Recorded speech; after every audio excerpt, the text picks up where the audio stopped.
All right, y'all, welcome back to the show. It's Anti-War Radio. I'm Scott Horton, and introducing antiwar.com's man in the House of Representatives, Congressman Ron Paul, represents the 14th District of Texas. He's the chair of the Banking Committee's Subcommittee on Domestic Monetary Policy. He's also on the Foreign Affairs Committee. And did I mention already he's running for President of the United States? Oh, also read his books of Foreign Policy of Freedom, The Revolution of Manifesto, End the Fed, and the brand new one, Liberty Defined.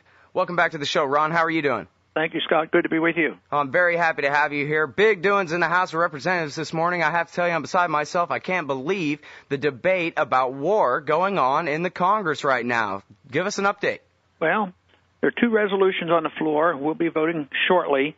And, of course, Kucinich has a good resolution that said the president should buckle down, obey the law, and tell us what he's doing and get the troops out of Libya, dealing with Libya. Mm-hmm. But the speaker took it, and he wanted to take that away from Kucinich, so he introduced his own, and believing he can pass it. It's very much watered down, has no force of law, and allows the president to continue to do what he's exactly doing. So it's not even the kind of authorization that they had, say, for the Iraq War?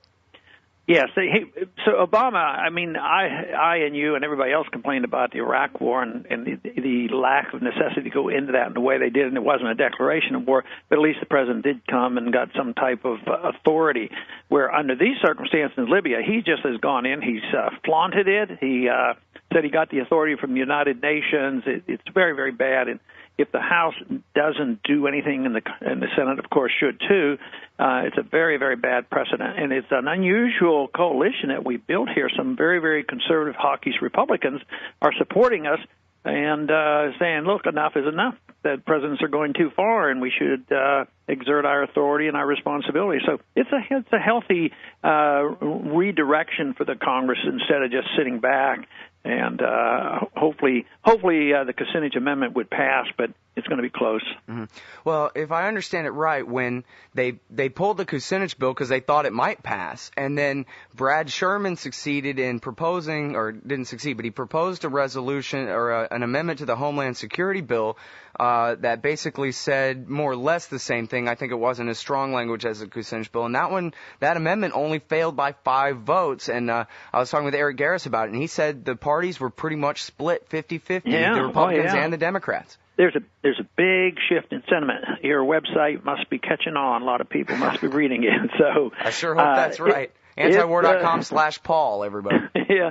No, the sentiment is changing, and that resolution that was put into the DoD budget may or may not survive, but it wouldn't be as strong as what we're doing today. And so even though Boehner pooled what Kucinich was supposed to be doing and should have had an hour debate yesterday just on that, he decided to bring it up along with his. What he's doing is giving cover to the Republicans, so they're going to vote for this very, very weak resolution that has no force of law, and then they can vote against Kucinich and say, oh, well, we really care, but we don't want to go quite so fast. We don't really want to undermine the president. So right. It's a political stunt to have the two up there. The only thing that really counts will be the Kucinich vote. I'll probably vote for the other one because even though it's so weak and token, it doesn't make things worse. It just doesn't do much good. Mm-hmm.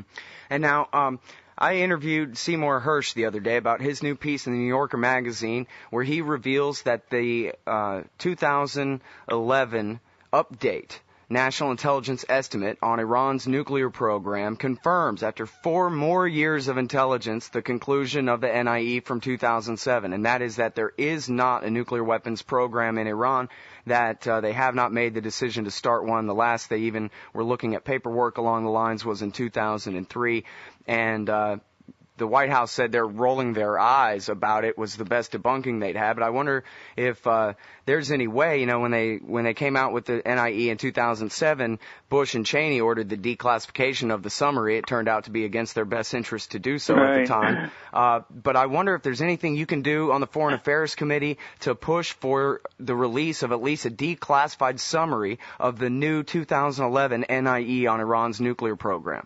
Well, at least the effort should be made. Whether or not they're going to respond is another question. I see they're trying, as usual, to blast Seymour Hersh and make sure he loses credibility. But no, I think getting some concrete document officially like that would be very good, and we should do that.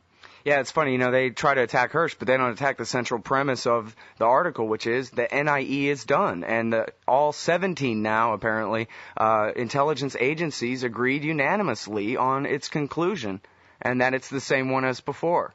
No one's ever really attacked that assertion. They just attack him personally.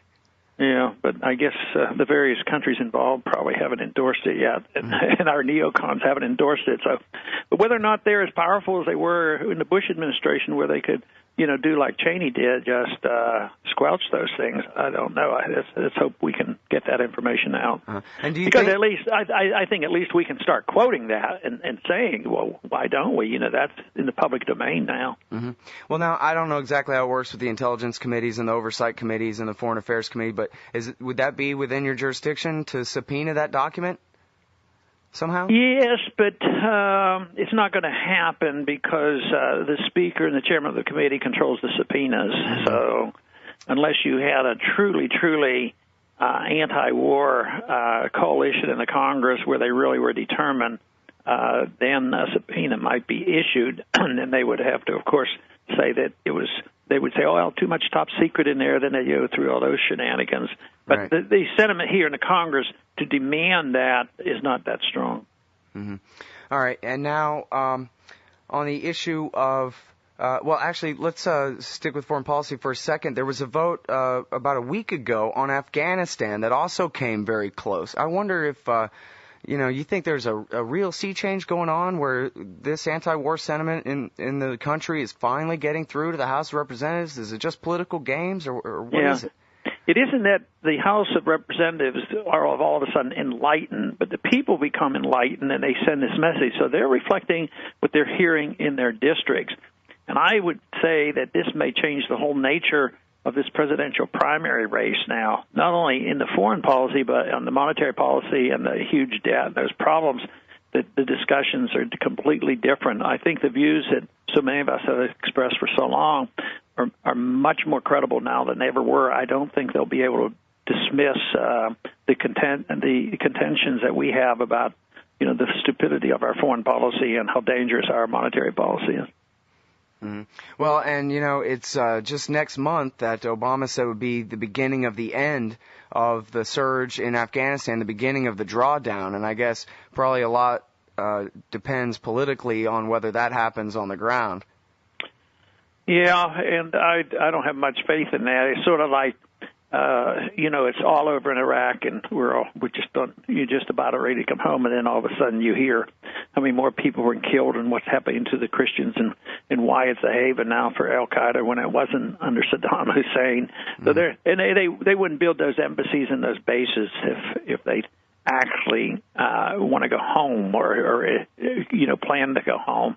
They're planning to stay. There's just no doubt about it. So they might try to fool the people for a while, but in this age of communications that we have, even from over there, that the information gets out and they won't be able to get away with it. Mm. Well, and they've actually been pretty public about trying to get Nouri al-Maliki to so-called invite us to stay, too. Yeah.